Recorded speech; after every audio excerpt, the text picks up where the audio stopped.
Subscribe करें मेरे channel grammar with योगेंश्वर को।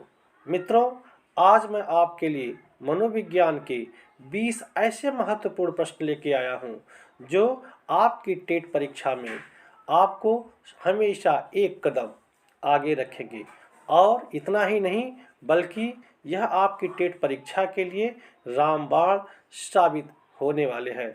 मित्रों, आपको ऐसे ही 20-20 प्रश्नों का सेट मैं प्रतिदिन अल्टरनेट के स्थिति में लेकर के आता रहूँगा। आप बने रहिए मेरे चैनल ग्रामर विद योगेंश्वर पे। आइए अब शुरू करते हैं। व्यक्ति से संवाद करने की प्रक्रिया क्या कहलाती है? ऑप्शन हमारे पास है ए संप्रेषण, ग्राह्यता, प्रदाता, संचारकर्ता। जैसा कि हम जानते हैं, संवाद मतलब होता है बात विचार करना, और बात विचार का सबसे अच्छा संप्रेषण होता है। इसलिए हमारा ऑप्शन चला जाएगा ए के साथ, संप्रेषण। शिक्षा मनोविज्ञान का अध्ययन अध्यापक को इसलिए करना चाहिए क्योंकि इससे शिक्षण को आत्मसंतुष्टि मिल सके, इससे वह दूसरों को प्रभावित कर सके, इससे वह अपनी परीक्षाओं में प्रथम आ सके, इसकी सहायता से अपने शिक्षण को अधिक प्रभावशाली बना सके। जैसा कि अध्यापन का सबसे महत्वपूर्ण अंग यही है, जिसकी सहायता से अपने शिक्षण को अधिक शक्तिशाली या प्रभावी बना सके। इसलिए हमारा ऑप्शन चला जाएगा डी के साथ। एक बालक की वास्तविक आयु 12 वर्ष तथा मानसिक आयु 15 वर्ष है, तो उसकी बुद्धि लब्धि होगी। बुद्धि लब्धि निकालने का जो सूत्र है वो क्या है? Intellectual age upon real age into 100। अगर इस क्रम से हम निकालते हैं तो हमारा आंसर आएगा 125। इसलिए हमारा ऑप्शन चला जाएगा ए के साथ, 125। अगला प्रश्न है, पाठ्यक्रम होना चाहिए छात्र केंद्रित, विद्यालय केंद्रित, शिक्षक केंद्रित, इनमें से कोई नहीं। जैसा कि हम जानते हैं, विद्यालय अध्ययन का केंद्र है, शिक्षक पढ़ाने के लिए मशहूर है, लेकिन जो पाठ्यक्रम होता है वो किसके लिए है? वो तो बच्चों के लिए है। इसलिए जो हमारा पाठ्यक्रम होना चाहिए वो छात्र केंद्रित होना चाहिए। इसलिए हमारा ऑप्शन जाएगा ए के साथ, छात्र केंद्रित। अगला प्रश्न है, प्राथमिक शिक्षा में मदद करता है। ऑप्शन ए है बच्चे का समाजीकरण, बी बच्चे का लोकतंत्रीकरण, सी पाठ्यक्रम की समझ, डी इनमें से सभी। तो हमारा जो ऑप्शन जाएगा बच्चे का लोकतंत्रीकरण, चूँकि लोकतंत्रीकरण ही प्राथमिक शिक्षा के लिए सबसे सहायक माना गया है। छात्रों को प्रेरित करने की सही विधि है। ऑप्शन हमारा ए है दंड, बी फटकारना, सी प्रशंसा, डी मारना पीटना। छात्रों को प्रेरित करने के लिए सबसे अगर सही तरीका है तो वो है उनकी प्रशंसा करना। दंड देना, फटकारना ये नेगेटिव आंसर है, मारना पीटना भी नेगेटिव आंसर है, तो यहाँ हम इसके साथ नहीं जाएंगे। हम जाएंगे ऑप्शन नंबर सी के साथ, प्रशंसा। शिशु के प्रति सहानुभूति एवं प्यार दुलार से किस संवेग की उत्पत्ति होती है? ऑप्शन है हमारे पास ए क्रोध, बी भय, सी अनुराग, डी आक्रामकता। तो अगर हम किसी भी शिशु के प्रति सहानुभूति एवं प्यार दुलार दिखाते हैं तो जाहिर सी बात है कि वहाँ अनुराग की उत्पत्ति होती है। इसलिए हमारा ऑप्शन चला जाएगा सी के साथ, अनुराग। बच्चे उसी वातावरण में सीख सकते हैं जहाँ, ऑप्शन दिया गया है ए उनके अनुभवों एवं भावनाओं को उचित स्थान मिले, बी उन्हें खेलने का मौका मिले, सी उन्हें मित्र बनाने का मौका मिले, डी कड़ा अनुशासन हो। तो डी तो नेगेटिव आंसर है। ध्यान दीजिएगा, जितने भी नेगेटिव आंसर हैं उनको पहले हमको छांट के अलग कर देना है, डी की तरफ जाना नहीं है। सी भी नहीं होगा, बी भी नहीं होगा। सबसे उचित आंसर इसमें है ए, जहां उनके भावनाओं और अनुभवों को उचित स्थान मिले, जहां उसकी बात समझी जाएगी वहीं बच्चे जाना चाहते हैं। इसलिए हमारा ऑप्शन चला जाएगा ए के साथ। एक विद्यार्थी अपने अध्यापक से समय की पाबंदी सीखता है, यह एक उदाहरण है। ऑप्शन ए वाचिक अधिगम का, बी प्रेक्षण अधिगम का, सी कौशल अधिगम का, डी अधिगम अंतरण का। तो जैसा हम जानते हैं कि प्रेक्षण का अर्थ ही होता है समय, इसलिए हमारा ऑप्शन चला जाएगा बी के साथ, प्रेक्षण अधिगम का। विद्यार्थियों के सीखने में जो रिक्तियां रह जाती हैं उसके निदान के बाद चाहिए। हमारा ऑप्शन है ए सघन अभ्यास कार्य होना, समुचित उपचारात्मक कार्य होना, सभी पाठों को व्यवस्थित रूप से दोहराना, शिक्षार्थियों और अभिभावकों को उपलब्धि के बारे में बताना। तो इसमें जो सबसे जो हमारा स्ट्रॉन्ग आंसर है वो है बी समुचित उपचारात्मक कार्य होना, इसलिए हमारा ऑप्शन चला जाएगा बी के साथ।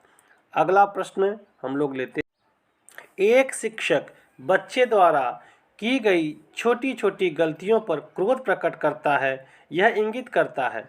ऑप्शन ए है वह बच्चे का शुभचिंतक है, बी उसमें ज्ञान की कमी है, सी वह कुंठित है, डी वह संवेदनात्मक रूप से संतुलित नहीं है। तो इसमें जो सबसे स्ट्रांग आंसर है वह है डी वह संवेदनात्मक रूप से संतुलित नहीं है, क्योंकि जब हमारे अंदर संवेदना की कमी होती है तो हम बच्चों के साथ तालमेल स्थापित नहीं कर पाते हैं, इसलिए हमारा ऑप्शन चला जाएगा डी के साथ। NCF 2005 के संबंध में निम्नलिखित में से कौन सा कथन सही है।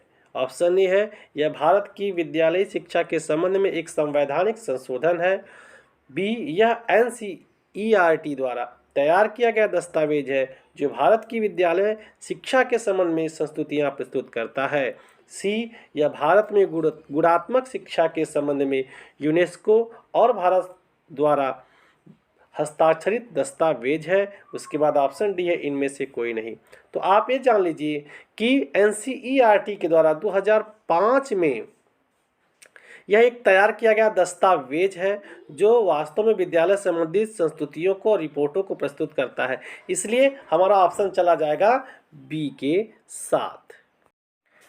प्रायः शिक्षार्थियों की त्रुटियां ... की ओर संकेत करती हैं। ऑप्शन हमारा ए है वे कैसे सीखते हैं, बी शिक्षार्थियों का सामाजिक आर्थिक स्तर, सी यांत्रिक अभ्यास की आवश्यकता, डी सीखने की अनुपस्थिति। तो इसमें दो हमारा नेगेटिव आंसर है, क्या बी और डी होगा नहीं, तो हमें ध्यान देना है केवल सी और ए पर, और उसमें जो सबसे स्ट्रॉन्ग आंसर है वो जाता है ए की तरफ, वे कैसे सीखते हैं, इसलिए हमारा ऑप्शन होगा ए। एक बच्चा जो ... से ग्रस्त है वह सा और वाज, न्यूक्लियर और अनक्लियर में अंतर नहीं कर सकता। तो हमारा ऑप्शन दिया गया है शब्द जम्बलिंग विकार, बी डिसलेक्सिया, सी डिसलेक्सिया, डी डिसमोर्फीमिया। तो वह बच्चा पढ़ पा रहा है लेकिन वह सा और वाज में अंतर नहीं कर पा रहा है, तो सीधी सी बात है शब्द जम्बलिंग विकार का वह शिकार है, इसलिए हमारा ऑप्शन चला जाएगा ए के साथ। बच्चों के सीखने की प्रक्रिया में प्रगति तब हो सकती है जब हम उसकी प्रगति की नियमित रूप से जांच करें, बी बच्चों की प्रगति को नियमित रूप से जांचने के साथ साथ सुधारात्मक कदम उठाएं, सी बच्चों को नियमित रूप से गृह कार्य दें, डी बच्चों के लिए नियमित रूप से गतिविधियाँ। तो हमारा जो सबसे स्ट्रॉन्ग आंसर है इसमें वो है बी बच्चों की प्रगति के लिए नियमित रूप से जांचने के साथ साथ सुधारात्मक कदम उठाएं। कोहल वर्ग के अनुसार शिक्षक बच्चों में नैतिक मूल्यों का विकास कर सकता है। हमारा ऑप्शन है ए नैतिक मुद्दों पर अधिकांश चर्चाओं में उन्हें मूल्यों का विकास कर सकता है, बी कैसे व्यवहार किया जाना चाहिए इस पर कठोर निर्देश देकर, धार्मिक शिक्षा का महत्व देकर, व्यवहार के स्पष्ट नियम बनाकर। तो जैसा जानते हैं कि कोहल वर्ग के अनुसार शिक्षक बच्चों में नैतिक मूल्यों का, नैतिक ऑलरेडी दिया हुआ है, तो जहां नैतिक शब्द आएगा उसी को हम पकड़ लेंगे। तो हमारा ऑप्शन है ए नैतिक मुद्दों पर चर्चा करके। दूसरा क्वेश्चन है प्राथमिक स्तर पर बच्चों के लिए संगीत, कहानी कहने, नाटक, कला, शिल्प, खेल आदि जैसी गतिविधियों का संचालन सप्ताह में एक बार होना चाहिए, प्रत्येक विषय के साथ सम्मिलित होना चाहिए, अलग से संचालित करना चाहिए, अतिरिक्त समय में कराया जाना चाहिए। क्योंकि हम जानते हैं कि बच्चों के सर्वांगीण विकास के लिए सप्ताह में एक बार खेल कूद नाटक कला शिल्प होना चाहिए। इसलिए हमारा जो ऑप्शन है वो चला जाएगा ए के साथ, सप्ताह में एक बार होना चाहिए।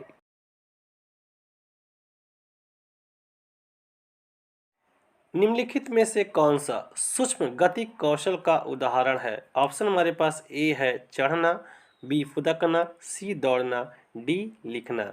चूंकि हम जानते हैं कि चढ़ना, फुदकना, दौड़ना ये शारीरिक गति कौशल के अंतर्गत आते हैं और सूक्ष्म गति कौशल के अंतर्गत लिखना और पढ़ना ही आता है, तो हमारा ऑप्शन चला जाएगा डी के साथ, लिखना। कक्षा 4 का एक बच्चा सदैव चिंतित और कुंठित रहता है, आप ऑप्शन ए है उसके अभिभावक से शिकायत करेंगे, बी मनोचिकित्सक के पास ले जाएंगे, सी स्वयं परामर्शदाता की भूमिका का निर्वाह करेंगे, डी उसे उसके भाग्य पर छोड़ देंगे।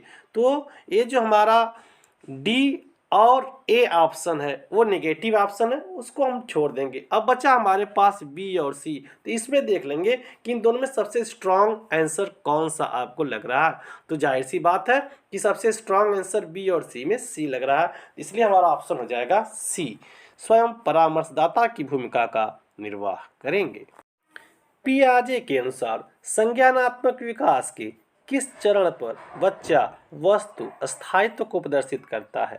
हमारा ऑप्शन है संवेदी प्रेरक चरण, पूर्ण संक्रियात्मक चरण, मूर्त संक्रियात्मक चरण, औपचारिक संक्रियात्मक चरण।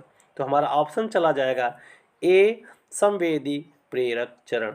पियाजे के ऊपर मैंने एक वीडियो बनाकर रखा है, उसको आप देख लेंगे क्योंकि यह परीक्षाओं के लिए बड़ा ही इम्पोर्टेंट टॉपिक है। अगला क्वेश्चन लेते हैं, सीखने की प्रक्रिया में शिक्षक की भूमिका होनी चाहिए। ऑप्शन हमारा है सुगमकर्ता की, बी अनुदेशनकर्ता की, सी प्रशिक्षक की, डी नियंत्रणकर्ता की। तो सीखने की प्रक्रिया में जो हमारी भूमिका होना चाहिए वो ए होना चाहिए, सुगमकर्ता की, है ना। यही सबसे स्ट्रॉन्ग ऑप्शन है और हमारा ऑप्शन भी जाएगा ए के साथ। मित्रों, उम्मीद करते हैं कि आज का वीडियो आपको काफ़ी पसंद आया होगा। आप मेरे चैनल को सब्सक्राइब करिएगा, लाइक शेयर और कमेंट करिएगा। एक बात आपको बताते चलें कि मेरे चैनल पर ग्रामर विथ योगेंद्र सर पर आपको न केवल मनोविज्ञान अपितु इंग्लिश, हिंदी और पर्यावरण के भी MCQs के क्वेश्चन इसी प्रकार से सरल अंदाज में मिल जाएंगे। इसलिए आप चैनल को ज़रूर सब्सक्राइब करें। जय हिंद।